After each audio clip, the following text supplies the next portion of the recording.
So, Andrews, you're a PhD student in the Interaction Design Centre. Can you tell me where you're from? Well, I'm from Umeå in Sweden, which is a town in the northern part of Sweden. Okay. And can you tell me a little bit about your educational background and how you came to work here in the Interaction Design Centre in UL? Well, my educational background is that I have a Master of Science in the Systems Analysis program from the University of Umeå. This is a sort of socio-technical program. So while there's a technical focus, there's also very much a social focus. And well, I guess the main thing of it is that we look at information technology and how it is developed and used in sort of well, on different levels, so on a societal level and on an organizational level and on a more individual social level as well. Okay. And could you describe the project that you're working on at the moment? Well, I'm in the socGSD project, and socGSD is an acronym for the social, organizational and cultural aspects of global software development. And well, we're basically looking at global software development as a human activity, and looking at sort of focusing on the collaboration between different teams and people. Yeah. Okay. And your own area of interest within the project, what would that be? Well, I'm interested in learning in practice. So the sort of learning that goes on in our everyday activities as we work away. And specifically I'm interested in what role that contemporary use of information technology has come to play for learning in practice. Okay, and what has your research involved so far? Well, so far I've done 1 year now on my PhD. And so far it's been a lot about reading and trying to get a feel for the area and positioning myself. But I have also done one smaller field study on an open source project called PyPy and their work practices. Okay, and finally, what do you think is the most exciting thing about global software development right now? Oh, that's a hard question. I think for me it's interesting because of the way it sort of exemplifies a type of work that's becoming very common in society today. So the sort of very flexible and agile way of collaborating over distance with information technology. So that's the most interesting part for me. You can see a lot of the aspects of the sort of modern, I guess, information age, or what you want to call it. Okay, thank you very much. Okay, so Anne, you're a research associate here at the Interaction Design Centre in UL. Can you tell me a little bit about your educational background and how you came to work here? Yeah, I studied computer science here many years ago, and I graduated from that, went to work for a while for an airline telecommunications company in France, came back to UL again, can't seem to get away, and I did my master's, also in computing. Took off to Africa, worked there. I'd met Liam when I was doing my master's, and a lot of the stuff that I was coming up with as findings for my master's degree, which was on software process improvement, was tying in with the work that Liam does on computer-supported cooperative work. So we made a connection then. So when I went off to work, I kind of kept up the contact with him. And I was in Africa for about 8 years, South Africa, working in industry, initially insurance, doing software research for products that you could support the insurance industry with. and then I worked for a consulting company, also implementing software and writing software. And then I came back to do a PhD here at UL for Liam. Stopped that at the moment and just working on this project. Okay, so could you just briefly describe the project that you're involved with at the moment? Yeah, it's to do with global software development. That is looking at how software is developed, or the way the work that supports the development of software is changing. So it's kind of, we're going through an evolution in how work is happening now, and instead of everybody being located in one place as was traditional, you now find that people are kind of distributed globally. So you've got software developers in Ireland working with people in Germany or the US or India, and everybody's cooperating on the same project. And what we're looking at is the sort of impact of the social issues, you know, the context that the work takes place, how people relate to each other, cultural differences in the sense of not just national culture, but also, you know, say I'm a software programmer. I'd share a lot in common with a software programmer from Germany, but not so much with, say, a business specialist. So culture isn't just the national culture, it's a lot of other factors involved as well. So looking at those type of issues, and also how the form of organisation is changing, you know, that as organisation also becomes more virtual, the nature of work changes. So all those issues. Okay, and your own area of interest in the project, what would that be?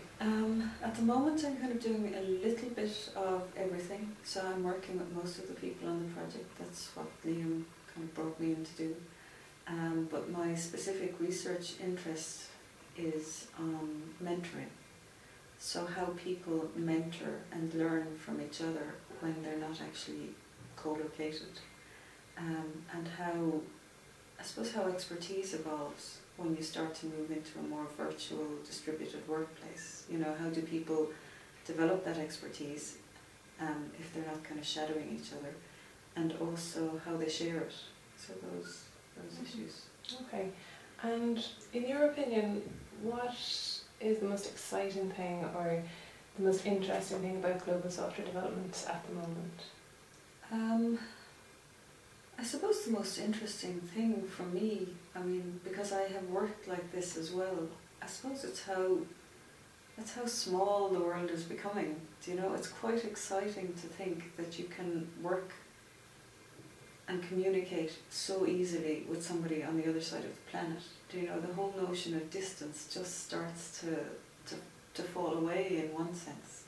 And just that we're going through a whole kind of, there's another transition in the whole way work is happening. You know, it's a bit like the Industrial Revolution happened. Now we're kind of in this evolution again in how work takes place and what it means to be working with somebody. It's all that is in flux, and I find it quite exciting. Okay, that's great. Okay, so Daniel, you're a researcher in the Interaction Design Centre here in UL. Can you tell me a little bit about your educational background and how you came to work here in the first place?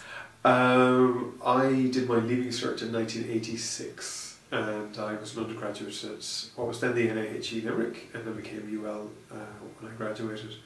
Graduated in 91, was working in the software industry, I suppose for about 13 or 14 years, and I reached a certain point where I was a project manager for a software company in Dublin, and I'd reached a certain point where I realised that I knew an awful lot about software, but I didn't quite feel I knew enough, and so I sort of thought it was a good opportunity to perhaps go back in this whole idea of upskilling or reskilling. So I was looking around because one of the things, the company I had worked for had a collaborative software platform, and we worked in that to a huge extent.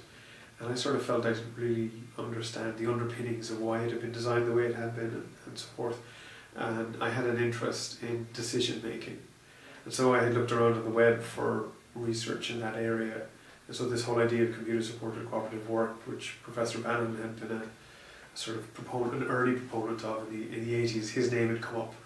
And so I came down to talk to himself and Michael Fernstrom, and that would have been in, actually I think that was actually in 2002. or maybe it was 2003, but it wasn't for another year or 2 years later that this particular project that I'm working on came up. Because one of the things is, it's one thing to decide to come back to education, it's the second thing to try and work out how you pay for it. Exactly. Okay. So could you describe the project that you're involved in at the moment then? Yeah, the project we're working on is called Social, Organisational and Cultural Aspects of Global Software Development. And it's a cluster project associated with LIRO, which is the Irish Software Engineering Research Centre. It's actually a project that was funded in advance of LIRO being set up. It was part of the original submission for ICERC, and subsequently, because of those projects going reasonably successfully, it was part of the reason why they decided to fund LIRO. What the project is trying to look at is basically how people do work in the global software development environment. Now, that's a term that there's a huge amount of discussion over what it actually means. So I think we've gone into it quite open-minded in terms of software is getting developed, it's happening in a global environment. Ireland is part of that globe, so is the States, so are other locations. And we're sort of looking at it wherever we may happen to find it. So we weren't going in saying, well, we'll not look at this because that isn't global software development, because it doesn't fit some definition. I mean, our attitude was very much one of, there isn't a hard and fast definition at this point in time, and so what we're trying to understand is the work that's actually being done and describe that, and then maybe from those descriptions find some way of defining or describing, or, you know, there are certain things that people say, I can't tell you what it is, but I know it when I see it.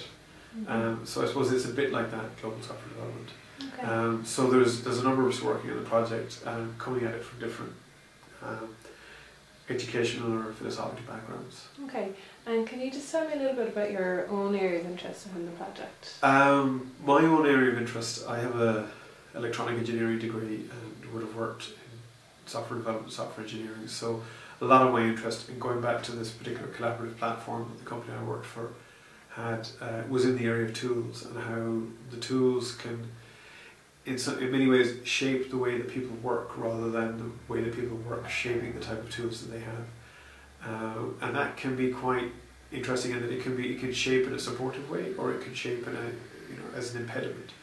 So that's kind of what I've been focusing on, and particularly more recently, the use of defect tracking tools, which I suppose next to source control are the two key aspects of developing software.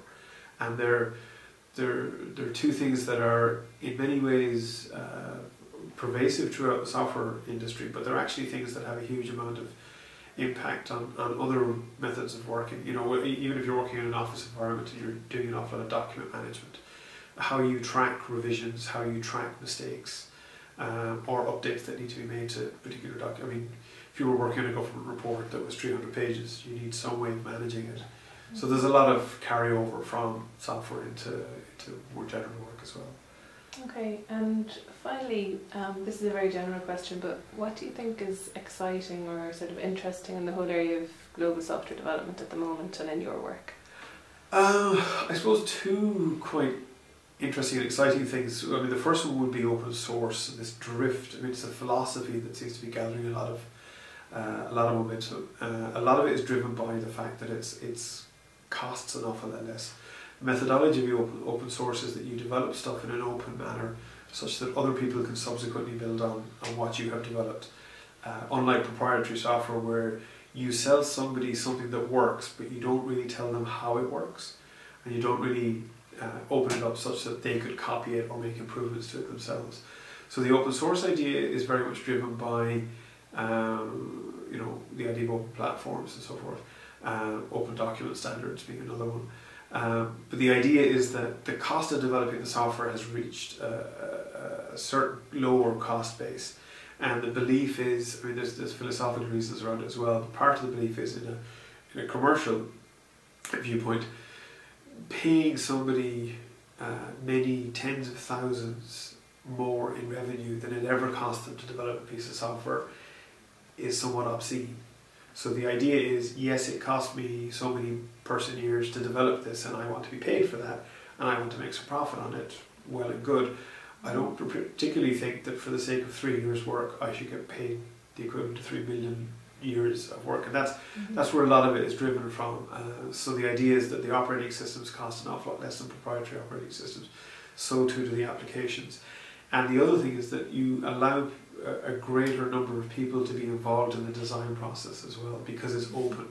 One of the big problems with a lot of, our interest here is in interaction design. One of the issues in different methods of design that bring in users, whether it's participative or whatever the case may be, user-centered design and that, is that you have a huge amount of problems of people saying, well, we want you to come in and assess our design or work with us on a design, but you have to sign this contractual agreement, non-disclosure. We can only show you this bit of it because we don't want to show you some other bit of it. And it actually hugely constrains that process. So part of the idea in open source is that, well, you don't have any of those constraints, because since you're going to be making the thing publicly available afterwards, you're less constrained. So it actually means that those particular design methodologies can be followed through properly. The second thing that's quite interesting, this is more from an Irish perspective, is that we have, I suppose, disproportionately a higher slice of the software development cake. Although I suppose I should probably couch that in the fact that it's more software sales. An awful lot of software development that came into Ireland over the last 20 years was localization based. And so a huge amount of sales of, we'll say, just Microsoft Windows or Office or Lotus Notes or any particular application, it's their European sales accredited to Ireland. Part of that for tax reasons. But so we have to be careful about how much of the global software industry we actually have. But having that exposure puts us in a position where if companies try to outsource from the industrialized world, from Europe and the States, to a lesser extent Japan, I don't think we don't make a good fit there. But if you're trying to outsource to lower cost environments like China and India from Western Europe and from North America, Ireland fits in quite nicely in that we have the knowledge and awareness of the industry are still somewhat comparatively lower cost, but our knowledge is very much in the project management sphere. A lot of the localization experience was in outsourcing. So you had your company like Microsoft was outsourcing translation work to other locales, and the people who were working in Ireland were managing that relationship. So there's an idea that's been talked about, this idea of a software bridge, that we're sort of bridging that relationship between the customer and the vendor. Now a lot of that will depend on the particular tools that we have to manage those relationships and what they're like. There are other big considerations in terms of managing what are intercultural relationships. People quite frankly have very different ways of working in other locales, and that's something you need to be cognizant of, and you need to be accommodating of it, but as well as that you need to be conscious of the fact that the people who are paying the money want to get value out of the relationship. They don't want to be in a situation where it's, oh, you must take account of these particular practices, and then you end up losing money in the whole process, because that's not really to anybody's long-term benefit. So that's the second interesting thing, from our project's point of view, and what's going on in software, is that we're sort of in a situation where in terms of coding and development work, a lot of that will go offshore from Ireland. But if we can hang on to the high value end stuff, the people skills kind of thing, we would still, I would think we'd still have a good opportunity there. Some people have described it as the whole Singapore analogy. And Singapore doesn't really have a huge base in terms of natural resources, other than inventing itself in the type of business that it did. It didn't have, if you were just to say, it's got a great location, it's right in the centre of Southeast Asia. But other than that, it didn't have natural resources to start with. And we don't have much in the way of natural resources either. So that's kind of where the parallel will be, I suppose. Okay, that's great. Thank you very much. Okay, so Gabriella, you work as a researcher here in the Interaction Design Centre in UL. Can you tell me where you're from? I'm originally from Romania. I was born in Timișoara, the town where the Romanian Revolution started. And then I moved to Bucharest and did my studies there. And I spent the next 22 years in a small little town working as a software developer in the beginning, and then in 1994 I moved to academia. Okay, so can you tell me a little bit about your educational background then, and how you actually came to work here in Ireland and in the Interaction Design Centre? I got a PhD back in Romania, in Bucharest, in 2001, and at the time I was working as a lecturer in a university. And in 2003 I received a research grant to do research on knowledge management and e-learning in the software engineering environment with two important research institutes, Fraunhofer IESE in Germany and Henri Tudor in Luxembourg. So I spent 18 months doing research on something very exciting for me. And at the end of it, I had to make a decision if I want to go back to my lecturer job or I want to continue doing research. And I've chosen research, and I was looking for a job in research on the social side of software engineering, because that was my interest. And I found a vacancy here at UL, applied for it, got the job, and here I am after 2 years. Okay. And the project you're working on at the moment, the acronym is socGSD. Can you describe what you mean by global software development, and then can you just tell me a little bit about the project that you're involved in at the moment? Well, my definition of global software development would be teams and individuals collaborating over distance from different locations around the world. And our project is looking at this kind of individuals and teams and studying the real people in real work environments solving real problems.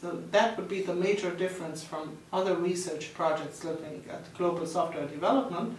We're studying the practices, or what actually happens in the workplace as opposed to the processes that are prescribed for this kind of work. Okay, and what's your own area of interest within the project then? I'm looking at